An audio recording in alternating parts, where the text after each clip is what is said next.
Good afternoon from the farmer's garden. It is time for our April apartment gardening video. If you are new to our channel or new to this series, what we're doing is we are growing a teeny tiny garden here in pots. We're calling this our apartment or patio garden. And what is happening here is I am showing you how you can grow your own food, even if you live in an apartment or another place with a very small space. So maybe it's a little backyard that you rent, a small apartment, whatever. I'm showing you how to grow food in pots, things that you can grow yourself even if you have limited space. Now obviously when we do this, you're not going to be growing all of the food that you eat. It's you can grow a significant portion depending on what particular vegetables you plant, but you're probably not going to grow everything that your family eats. We started this in January. Our January pots, some of them did okay. Some of them had to be replanted. Our patio started out a little too close to the building, and the roof line was sending rain out and flooding our pots. So we scooted it out a little bit. Other than that, this patio is staying in the same place all year, so it gets way too much sun here. It's kind of hot, but it's growing. So I'm going to turn it around first and let y'all see what's already here, and then we'll talk about what we're planting for April. All right, so we'll start with January pots. And again, these had to be replanted in February. So we did carrots. We do have some weeds in with our carrots because I cheaped out on potting soil and did a mix of some potting soil and some just yard soil. So the carrots are looking good. They're too close in here. I overseeded them. So we're probably going to end up with little bitty carrots, but you can see that the tops are growing. Then we had onions in this one, but the onions, when we had to replant, they did not come up. So this is a pot that's empty again and ready for us to use today. We have radishes over here. These need water. Need to bring the watering can over in a minute. They are starting to make radishes. We did pick some of these the other night and added them to a salad. But all we're doing is we're waiting until this gets to be the size that we want it to be. And then you can pull it and eat it. You can also eat the tops if you want. And again, I got those overseeded partly because some were up from the original January planting. And then when I planted more in February, it ended up with too much in there. This one was lettuce, and I went ahead and pulled it the other night. We've eaten most of it in salads and stuff, but I finished pulling the rest of it the other night. So now we have this pot available. And then this one was planted in January as well. We have sweet peas, but again, this one had to be replanted. So now these are blooming. I don't think we have any open blooms, so we don't have any fruits yet. It's really enjoying its tomato cage. It's kind of going crazy with the tendrils and stuff here. It's got more tendrils than blooms at this point, but it's climbing and blooming and all those good things. So then in February, we planted broccoli, and I have harvested most of the broccoli now. I'm going to go ahead and harvest this one in a little bit. All you do is grab right here and snap it off, or you can use a knife and cut it off. I'm leaving these plants a little longer to let them do these little secondary broccolis. These don't end up getting as big, but they're still just as tasty. So I'm going to leave them a little longer, but we'll probably pull them in May so we can have those pots back. Also in February, potatoes went in. So these are the potato plants. The actual potatoes are underground, so we won't get to see those for a little bit. We won't really get to know what those are doing. And then I have a strawberry. I can't remember if this went in February or March.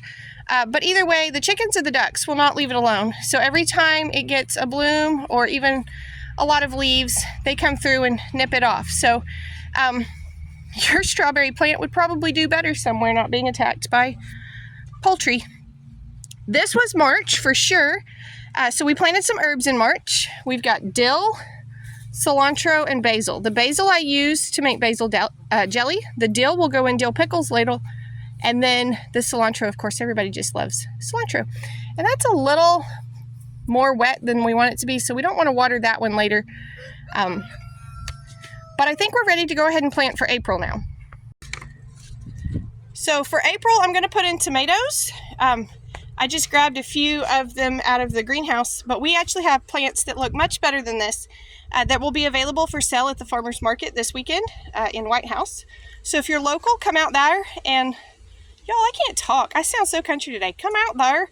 Come out and get some tomato plants this weekend, because it's a great time to be getting them in, either in pots if you're doing it this way, or in the ground.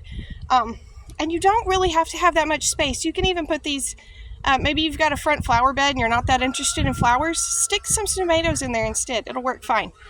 So we'll plant those, and then I've also got some squash seeds that are in my pocket and hopefully not lost in there. So we'll plant those as well. We're going to start with the squash seeds. Squash is super easy to grow from seed. Probably just need 2 seeds in this pot, but I'm going to plant 3. It is really that simple. There's the seeds. We cover a little bit. We'll water it in a few minutes. These should come up within a few days. Squash is a really good one if you have never grown vegetables before, or if you don't think you're very good at growing plants in general. Try some squash, because I find it to be so easy to grow.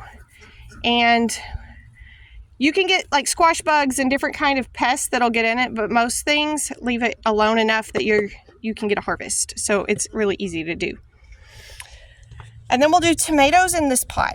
And this pot is really too small for 3 tomatoes. I think for right now, I'm going to put 2 in here, which is probably more than this pot actually needs. But we're going to play with it. I'm going to put 2 of them in here. And I would recommend a tomato cage like the one that the peas are climbing on. I would recommend that for tomatoes that you grow. I don't have an extra one right now, so I'm not going to put one in this pot today. But I will try to get one on here before too long. But it's really that simple.